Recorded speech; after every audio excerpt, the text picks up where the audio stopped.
Your time is now to become a champion of your real estate brand. Are you ready? Welcome to the stage. It's your moment to shine. Level up your game. Success is on the line. Okay. Your time is now to become a champion of your real estate brand. Are you ready? Let's go. The Champions Podcast starts now. Hey guys, welcome back to the Champions Podcast. We are going to have some conversations. Why? Because you may not be having those conversations. And what we also wanted to introduce right here on the Champions Podcast, the brand new Coach's Corner. And who better to have in our corner than Birgit Beal? She is amazing. If you've never heard of her, you got to check her out. She's going to be joining us all the time right here on the Champions Podcast. And we're going to make it awesome. So, Birgit, I wanted to welcome you to the Champions Podcast. We are excited to have you here. Tell us a quick synopsis about yourself, please, my friend.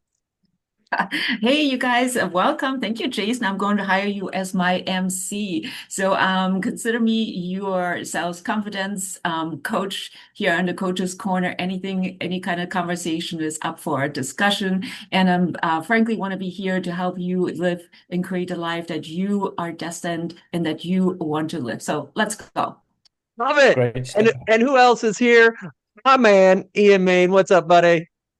As always, Iain Main from Spain. That's a rhyme, that's a rap. And I'm super excited for this, especially this new segment in our podcast shows, the Coach's Corner. And I look forward to Birgit's parts of this because I want to learn more. I know I should be thinking about the listeners, but honestly, it's so much value. I get excited for the next one. So yeah, thank you guys for being here. Welcome, and let's get going. So I think for the coaching corner, the way I see it could be a great complement almost in any area. The way I coach is more on the level of where are we stopped on the way to achieving our production goals. And that can be in sales language, and can be in currently going to a divorce, unsupportive partner, can be I am in a more minor demographic, can be in the LGBTQ community. And so it is the kind of coaching style I bring in is not necessarily production style, like coaching. What are your numbers and what are you doing? It's more what's going on. It doesn't allow you to get to that next level. That makes sense. Yeah, I really like that. I think I prefer that actually. Yeah. Good idea. Yeah. Because that ties in with everything else that we do. So it just makes sense. Yes. Cool. Exactly. Okay. And that makes such a difference. I just ran ROI report on the engagement that I have with a national company. And I've been doing this for 4 years in the company, and we're showing ROI over 300% on engagement length that can be tied exactly to production with these particular agents. Allow for some variables, but because I can't take credit for everything that happens.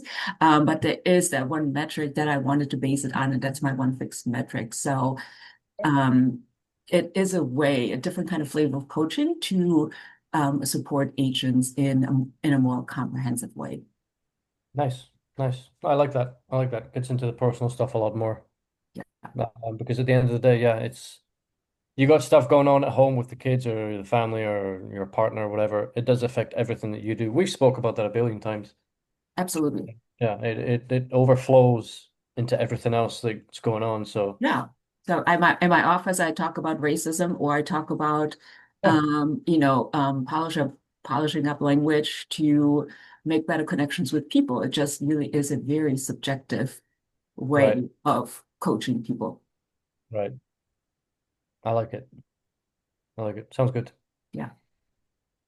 So what are we doing on this one? Oh, you mean for today? I had an idea.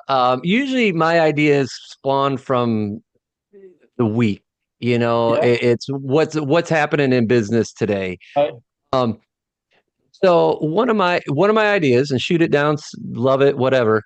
Um, how? Let me ask you this, Ian. How do you guys base a lot of inventory out there? Like as you're doing real estate sales, like I have a lot of inventory conversations.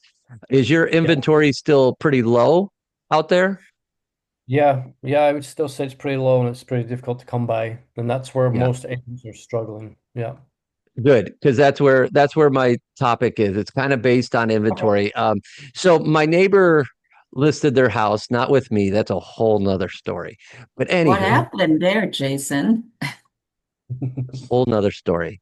So, um, anywho, they get it listed and it's off the market in a day. I mean, it went pending the same day it listed, Okay. Wow. which cool. But in this market, we should not be doing that.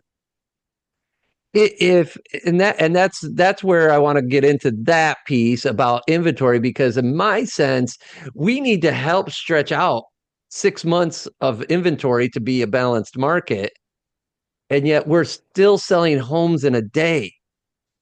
Zero marketing, $0 spent, but they're going to go in there and take 3% commission, maybe more, because they listed it and they took pictures of the house.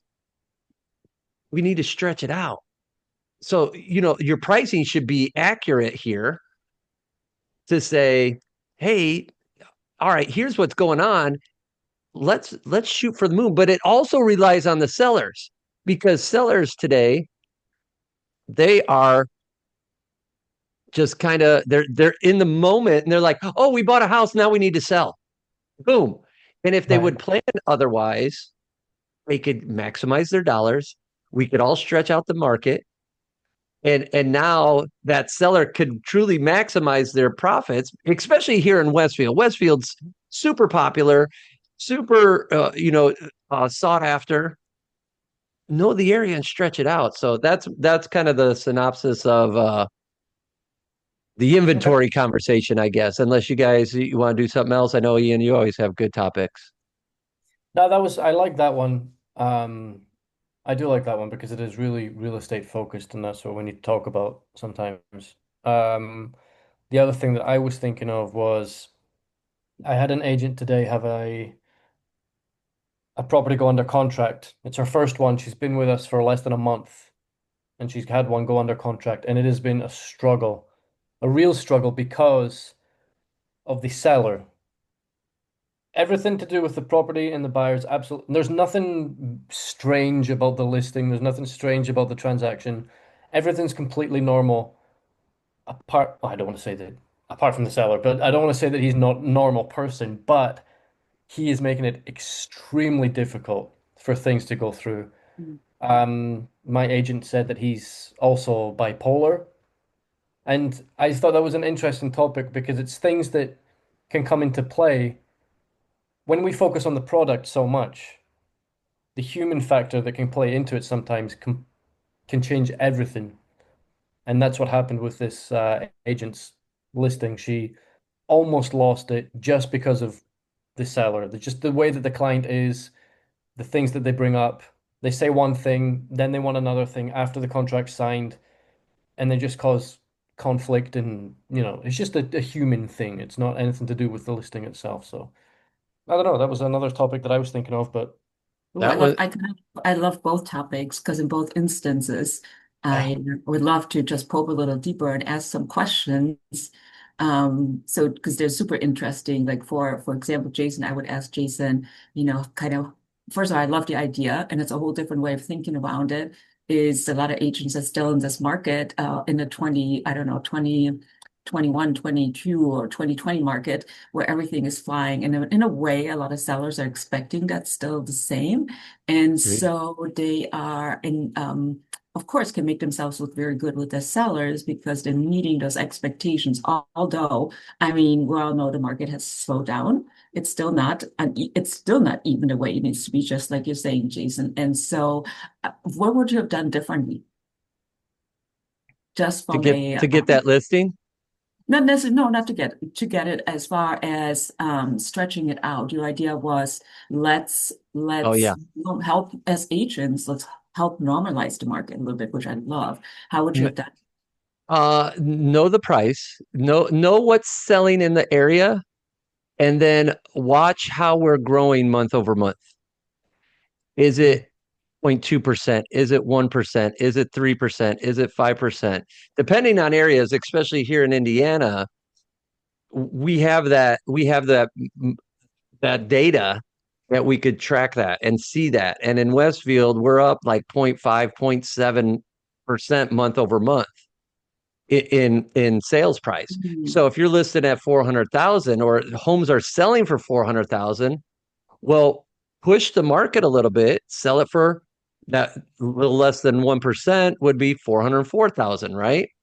So push it at a 405, push the market and sit. Don't reduce a price in a week, 2 weeks, 3 weeks. Wait maybe a month. But this way, it's going to stretch long as you get showing. So it's a game to play, and Yeah, it's not for every agent. But the good agents should really be practicing to stretch this out, I think. And I and like I that. because it takes a mindset, and you've gotta help the market. Otherwise, yeah, you're not helping your clients.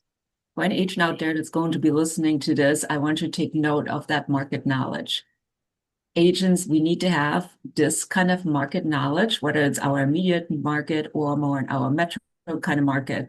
But knowledge is power to be able to guide our way in our clients in the best possible way. And what you just said, Jason, I mean, it's awesome.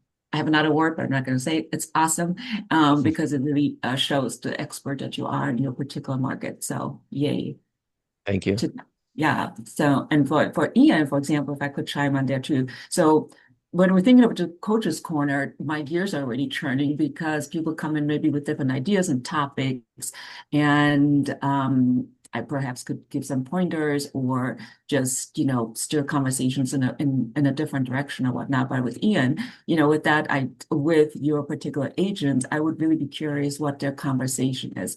As in how is she managing the seller as far as the conversations? Are we using collaborative language as and we are part of this process and let's go ahead, let us sign this contract and let us move forward. And how are we going to showcase, verbiage that allows that person, I don't know everything about that particular seller, obviously, but Right. allows perhaps the two of them to come together. Right. And more explorative language, such as what's keeping you from moving forward here, what's having you change your mind today on this particular thing, to see if that helps create some forward movement, Yeah. It's that, and without having them in front of me, that's the best that I can um, try to channel into this. definitely, and it's really interesting because we got the contract signed. So she's in my tier three, but I work really close with her since she joined because EXP has just been like a complete uh it's filled her head so much. There's so many things going on all at once and everything's new and there's so many new different things compared to where she was before. It's completely blown her mind. So There's she's a really lot there. yeah, she's really good at the complicated stuff. I was the same, well, like when I was at school as a kid, for example, when it came to like math or whatever. Like the complicated stuff I could figure out and work out. I would take my time with it, do it, and it's okay. And then the really simple stuff I wouldn't know what to do with. I was like, I don't know. I don't know what's going on here. So that's a similar kind of thing with her, and I've been working with her a lot on simple little things. And I'm like, you know what to do here. Just you're so focused on the complicated stuff that you need help, which is okay. And what happened with this seller, she she says that it's a very difficult one because he goes through like waves of emotions. So Mhm. he'll really complain about something. Like, there's no way we're doing this that way. We have to do it my way, blah, blah, blah, whatever. Next day, all of a sudden, everything's okay. And she's like, okay, sign. Let's do it now whilst you're on a good day kind of thing. But it got to a point for her where it was really, really stressful. She was new to EXP and she had all of this going on, plus other listings and whatever else. So what she did was actually referred her client to her sponsor in EXP, who's one of the best-selling agents in Spain. And that agent was able to calm this client down. So when it came to like the verbiage kind of stuff, this is like a completely new perspective Mhm. because this agent technically doesn't have anything to do with the transaction, but she knows people. So she was able to talk to the seller and just kind of put them on the right track and focus things, which kind of plays into what you're talking about there with the kind of Yeah. verbiage that's being used and whatever else. The listing agent herself, I think, got to her limit where she didn't really know what to do anymore. So she passed it on to someone else, and then we got the contract signed. So, Exactly. Well, it may Okay. be it may be a thing of everything came to the head all at once, and she yeah, wasn't in the place yet where she had learned how to manage something like that, where everything sort of comes together. And so she made the best choice, to move that on to somebody to, A, save the deal, but also secondarily help the seller to move forward with what right, they need. And so, for that agent to once she has things a little bit more under control with EXP and she gets a little bit more settled, for sure, whenever we can talk about people and people development and communication skills and things like that, I think that is actually the number one skill that we need to have in real estate is communication skills. You yeah, know, I love this topic, you guys, because communication skills is absolutely essential. And whether it's with a client or with another agent, even, there's been numerous times where we have to, yeah, step back and educate that other agent. And Ian, it's a little different for you because you guys kind of work both sides for the most part. But in the US, we've got another agent on the other side of the deal. right, And sometimes they're not aware. And you talk about a client like that could be potentially bipolar, just super emotional. Real estate gets emotional. And Mhm. that's where we as the professionals and experts need to ride that path and say, "Whoa, you're up here. Oh, you're down here. I need to bring you to normalcy." Right? I love that you're always helpful, Ian, and I love that she also got help from other people in EXP. Mhm. I was looking up a book, one of my favorites. It's all about putting the right people around you, who Yeah. not how. Mhm. You know, and that's again, if you're in real estate and you're facing these issues, you're not having the right conversations. Your transactions are out of control like that. You're having mutual release after mutual release because you can't have the right conversations with your client or the other agent. You need to be surrounded by the right who's. And that's what that book is all about. One of my all-time favorites, to keep that in there too. So um, Awesome book. I always tell agents, real estate is the only place where we need to come in as flatline as possible. It's the only place in life where we get to flatline on purpose right. because everything else is so out of control. So it's managing that neutral space for us so we can help everybody else to stay grounded in the best possible way. That's where it's at. To help us stay, we need to stay grounded and neutral. And yep. that's a big jump to get to when we're not used to that. Yeah, And I think that goes back to that people don't know how to do that. So that's where we want to help get them on that path of, hey, my client's emotional. It's so easy for us to react, right? Mhm. It's a lot harder to be proactive and say, whoa, all right, whoa, you're being reactive, you're being emotional, noticing those trends, and then saying, calm the mood. I tell my girls right, all the time, hey, control what you can control, calm it down, we'll get through it, right? Calm it down and rethink. And then that's when you reach out to a Birgit. That's when you reach out to an Ian. That's when you reach out to Jason. Hey, I need help. And then you persevere. Ian, you mentioned, did you guys she ended up getting that under contract then and closed, or where is she with the whole transaction? Yeah, just today. She should be closing it like All this right. first or Woo! second week of October. Yeah. Yay! Yeah. Good. Yeah. Send her a bottle of whiskey when she closes. I'll probably keep that for myself. I'll send her something. A But stress ball or something like that. yeah. Yeah. Yeah, Stress. yeah. Stress ball for her, whiskey for you. Yes. Sounds good. Yeah. Yeah. No, she's and it's cool because it's her first transaction in EXP as well. So Oh, yes. one hell of a way to kick things off, and she'll get some stock as well. So that's cool. That's good. It's That's first And also, exciting. I mean, look at how much she was able to garner. If we look at it in retrospect, when she gets a chance to what she can learn from that. I mean, easy transaction or easy transactions, we can do them all day long. But the real goals in a difficult transaction, in the difficult people management, in the complicated negotiations, that is where the goal is for future learning.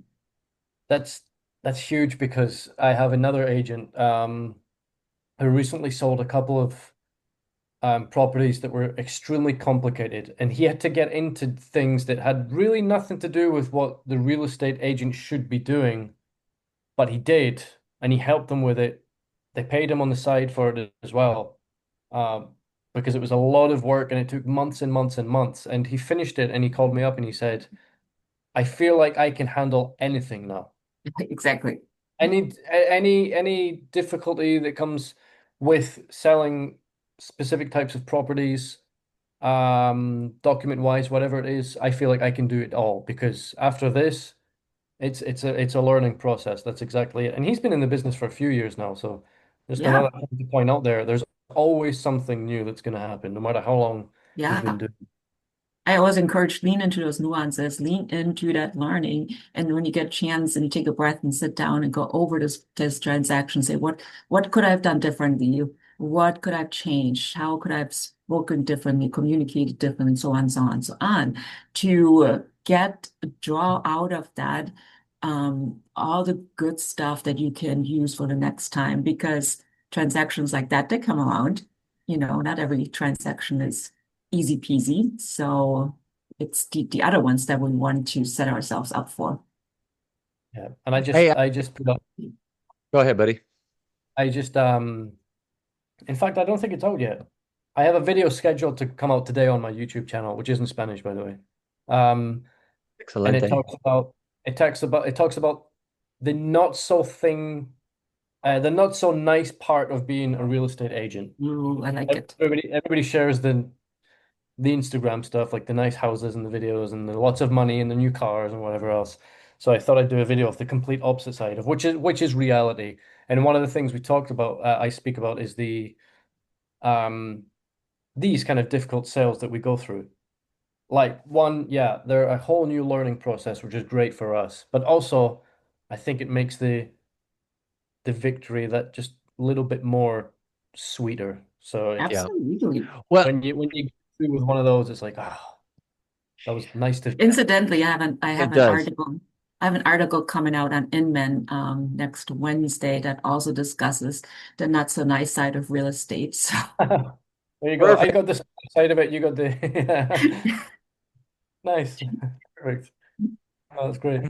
Too good. And it's I love that you did that video, Ian, because I was thinking of I just had a closing yesterday, and it's funny because clients don't, thank you. Um, Clients don't always see everything going on. No. And and I No. how I work, I'm going to shield them from stuff that they don't need to know. I and here's what happened with mine. Um, the lender for ours is a credit union. So here in the United States, Ian, I look at a credit union as like just a straight up bank. They work Monday through Friday, 9 to 5. All right. They're Right. going to get there at 5 o'clock. They're done. And when do realtors work? We're working at nights and weekends. Oh, who's not open? That bank. Oh, Right. I just raised my hand. High five hand. Um, so they're one of my least favorite lenders to work with. All right. If you're watching, you're one of those. I'm sorry. I'm not a big fan. Gotcha. So anyway, so it was coming up to last week, and we were to close yesterday, which was midweek. Last Friday, I reach out and they're missing documents from the buyer. It's getting sloppy here at the end. And I'm like, what is going on? So I text the buyer's agent. I'm like, hey, what's going on here? And and he kind of gave me a vague response. And so I literally called the lender to figure out, hey, where are we? What do you need? And then I found out the actual lender was on vacation, set to return after our closing. So now I'm like, so now Wow. it's worse, right? Yeah. So I'm just like, oh my gosh, all right, let me get control of this. In my head, I have reactive moments going on, but outside I'm controlling, right? I'm just like, hey, whoa.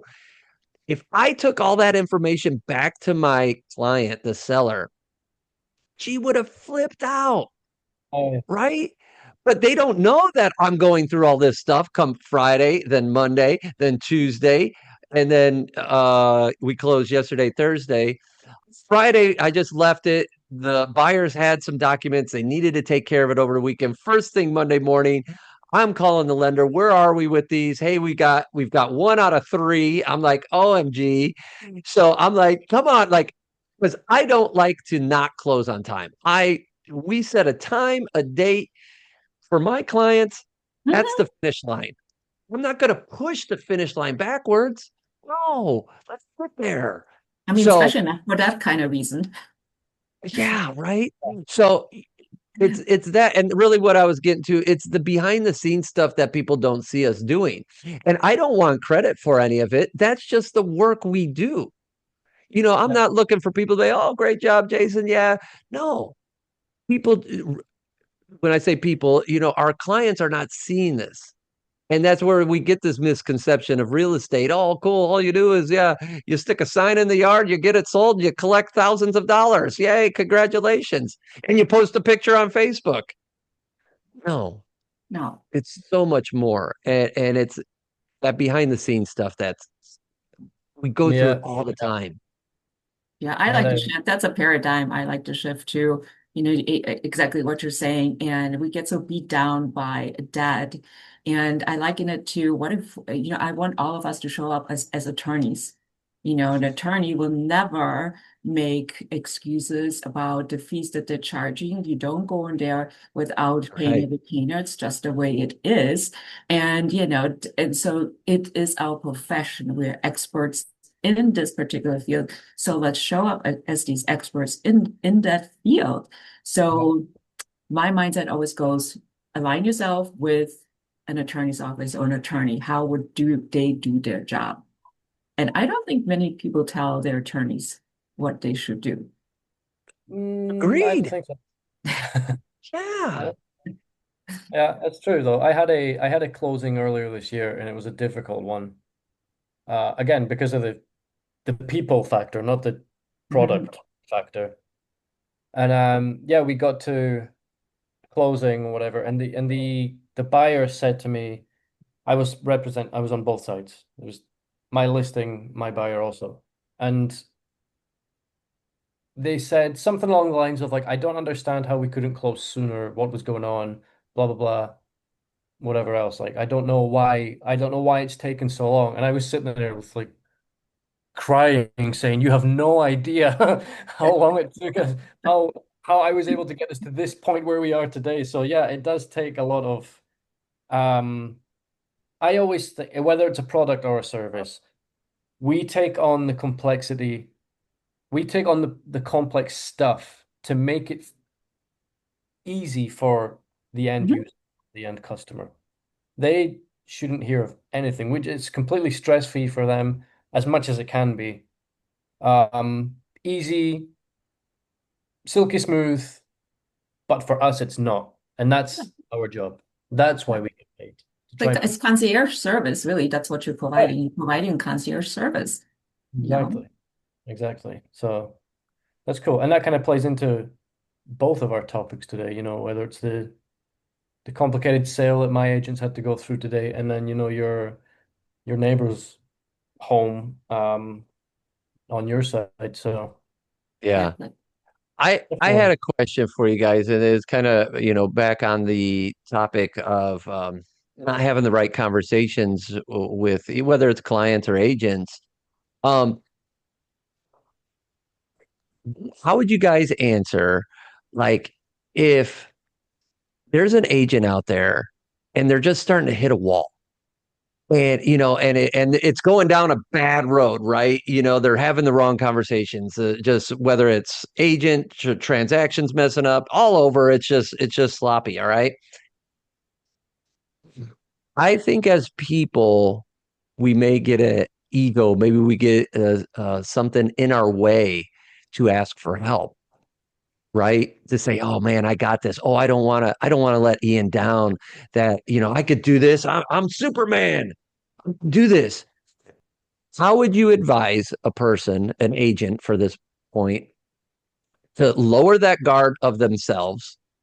And when should they realize that I need some help to keep this on track and not either mutual release or blow up or whatever happens?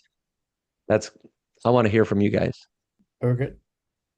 Yeah, I'll go. So I would have a comment if that agent is open to it. So first of all, can we get a way in where we can start having a conversation? So if I were to hear them in the office talking about this or in conversation or whatnot, I might stop by. Oh, tell me a little bit more about that. I would just ask, tell me a little bit more about this transaction. It sounds like it's really something you're going through here, a lot of frustration or whatnot. And then depending on where this conversation goes, if we get a way in, I would continue to probe, have you thought about doing this? Have you thought about doing this? And then continue seeing if we can get this staying on track by changing the communication, the conversations. And I've done that. Or would it be better? Or, sometimes we say, perhaps it's better to give it onto somebody else to let them, maybe it's a better match with their personality, let them finish it. You pull yourself out of that stressful situation and they be able to still get what they need on the client side. So if they straight up come up into my office and say they want to talk about it, then yes, we can get there a lot faster. But in conversation, I would definitely be, probing and talking about what's happening in that particular transaction. Can it be shifted? Yes, absolutely, in both ways. Yeah.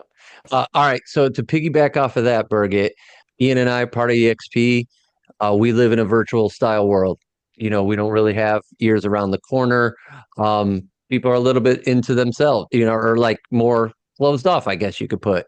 Um, because I don't know, I'm not hearing that conversation around the corner, obviously. So, um, I know Ian is very instrumental in the Champions organization out in Spain and other countries where he's checking in, he's having meetings, all that stuff. So he's getting that feedback and he knows where those agents are. I'm doing the same. I'm sending out texts, I'm keeping tabs of people, what's going on too. What moment would you recommend, Birgit, in a virtual aspect to reach out for help? Well, what do you see in that moment? When is it something that becomes your awareness? Um, I mean, I guess, when things start going astray, and you're like, oh, and you're like deer in the headlight, right? I don't know what I should do, right? So an I- agent, you might check in, an agent might text you, I don't know what to do, this is going sideways, but don't worry about it, I got this. That sort of conversation. no, like they just keep the conversation to themselves and they try to do the work themselves. They're not having the right conversations. It's going totally sideways. It's going out of control and it's facing a mutual release, even though they don't know that's where it's going. That's where it's going. So that's where I'm saying, how can we help agents to lower their own guard and just truly ask for help? First of all, asking them hoping more. Say, tell me a little bit more what's going on here, but not Yeah. in a kind of judgy kind of way. Why is this not moving forward? Kind of judgy, Mhm. But what's happening here can always be kind of judgy. Tell me a little bit more. God, I'm curious why we're at where we're at right now. Tell me a little bit more. So using that kind of language to see if we can open them up so they're willing to start having a discussion about it. You Awesome. know, Yeah. Curious about what's going on here. tell me a little bit more, help me understand what's pushing you guys towards a mutual release, that kind of verbiage. Lowers their defenses and opens them up to perhaps have a conversation with you. It's great as well because those kind of open-ended questions, and this is what I love about coaching. Not that I do coaching, but we're not telling people how they should do things. We're helping them discover the way that they're going to do it themselves. Mhm. It's just kind of, it's not telling them where to go. It's just making sure that they're not falling off the tracks kind of thing. Right. That's what those I really like about those open-ended kind of questions. But if, for example, there was an agent listening to this and they hit that wall, like you said, and things were going downhill, but they're too proud to ask for help, or they don't know who to turn to. Maybe they're just alone and they have no one to go to, or they don't know where to start, and they're just kind of lost in that sense. For me anyway, and this is just coming from personal experience, in all fairness, um, because I've always been that person that's like, I don't need help. I'll just figure it out and do it on my own. And that's why it takes me Sure. 4 years to do something rather than one. And that's why I'm now building an organization because I can try and help them do it all in 1 year rather than the four that it took me, right? So, um, Ian, you need some coaching, just saying. yeah, exactly, exactly. I now know that, but it took a while. It doesn't need to take that long. That's exactly the whole point. And I would, for me, it's a case of prioritizing and drowning out noise because I think if a lot of people have a lot of things going on, I've got this deal going on, I've got this seller which has been a pain in the ass, and I got this buyer that's doing this, and then I have agents trying to join, or the agents that have already joined that are complaining about this, and I don't know what to do, and I'm kind of like all over the place. It's okay, prioritize what's important and what's urgent, because it's not always the same thing. Right. Focus on what needs to be focused on right now, and then do not move on to the next thing until it's done. And then just bit by bit get through what you can. It's like what's the saying? Like, how do you eat an elephant? Oh, how to eat an elephant in bites, How Yeah, do you eat an yeah, elephant one bite at a time? or Yeah. one eat at a time. eat the biggest frog first. Right, exactly, exactly. It's just we can only do things one at a time. Right. So, and that's the best way to do things in all fairness. So that's what I would say to any agent that's going through that right now. You don't know who to turn to, you don't know what to do. Seriously, just prioritize what needs to be done. Not what you want done, but what needs to be done right now. Get it done and then move on to the next thing. Create a list, just go through it bit by bit. And then when you're done, just take some time off, take a day off, take the rest of the day off or the rest of the afternoon off or whatever it is, and start again tomorrow. That's what works for me anyway. And But and as humans, it's very hard for us to see our own patterns. So team I leaders, Mhm. think, if you're out there listening to this, it's going to be very difficult for a team member to say, "Hey, I need help," if they're going down a certain road. It takes a lot of awareness. If they've oh never yeah, learned this awareness or they just not conscious of it, it's kind of the team leaders. Let's lead them by oh yeah, opening them up and bringing that awareness to that so they feel safe and they are able to have that conversation with you and then ask for help. We have to be able to feel that kind of safety, be able to have that conversation with that person. So team leaders, be out if you're listening, ask the right question, learn to ask the right questions of your team members. yeah. Because I think that a team leader's end goal should be to create other leaders. Absolutely. You You would can hope only, so.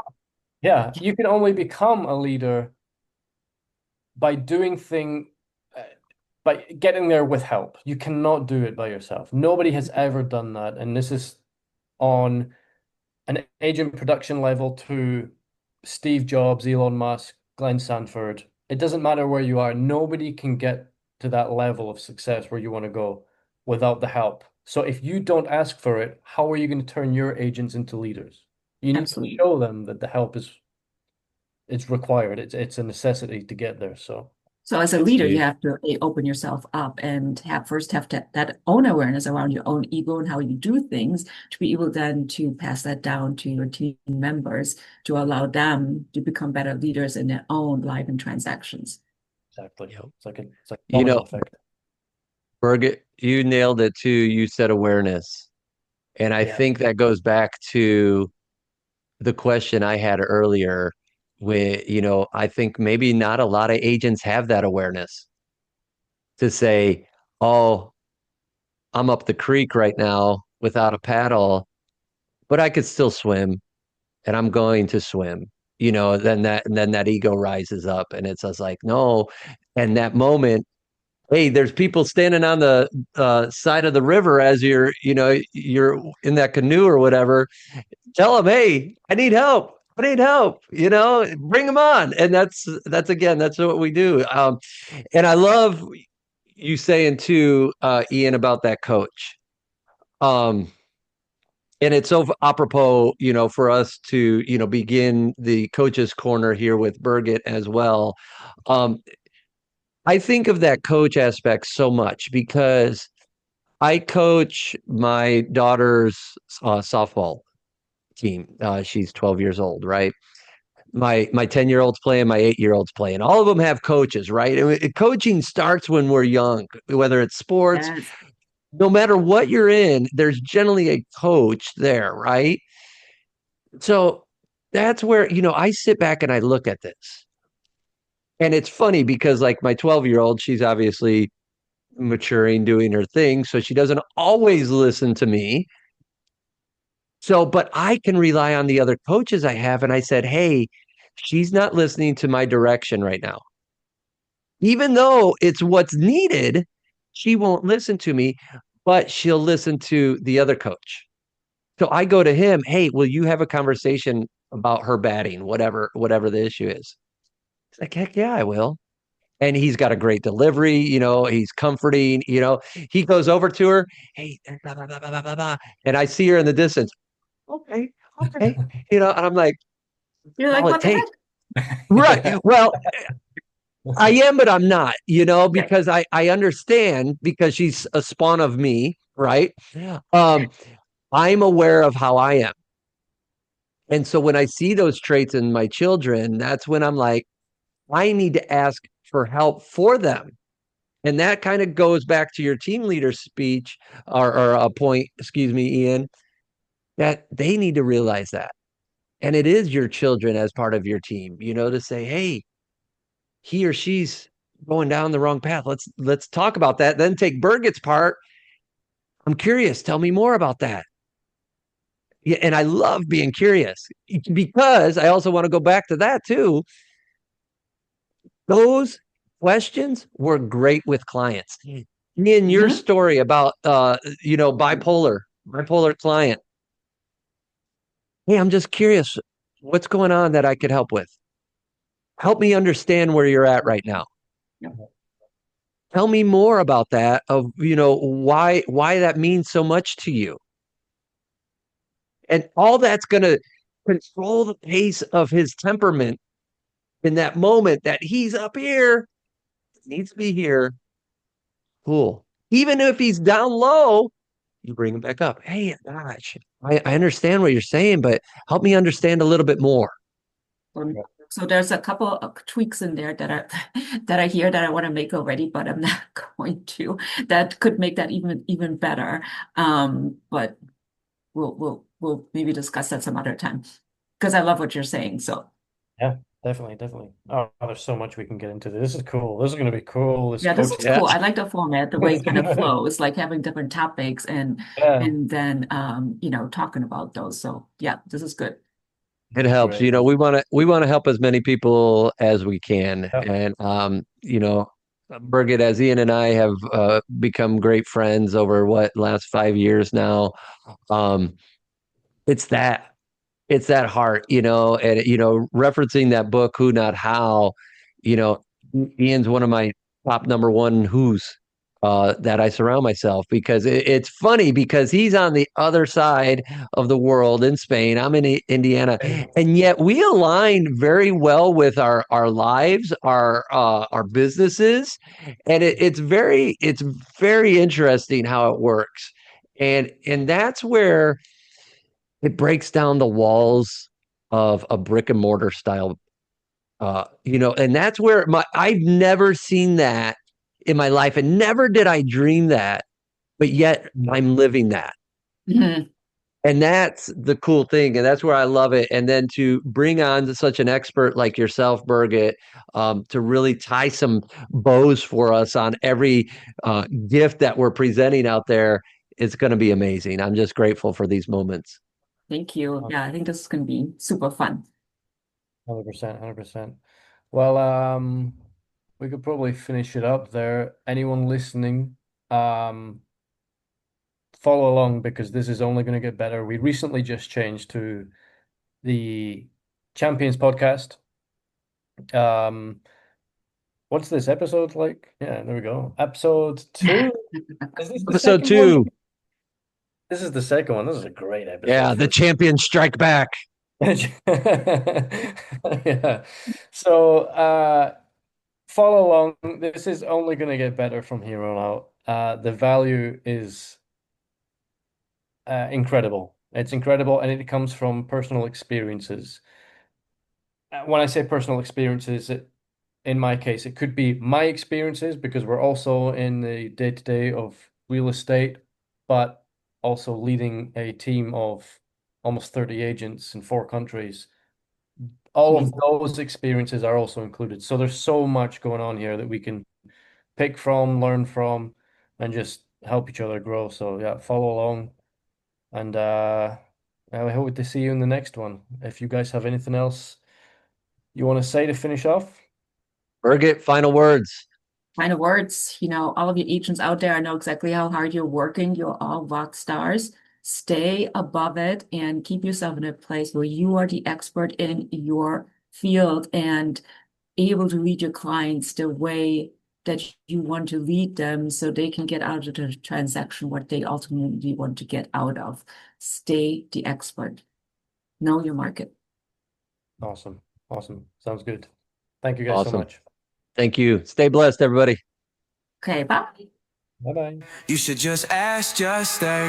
Just ask, just stay. You should just ask, just stay. Just ask, just stay. You should just ask, just stay.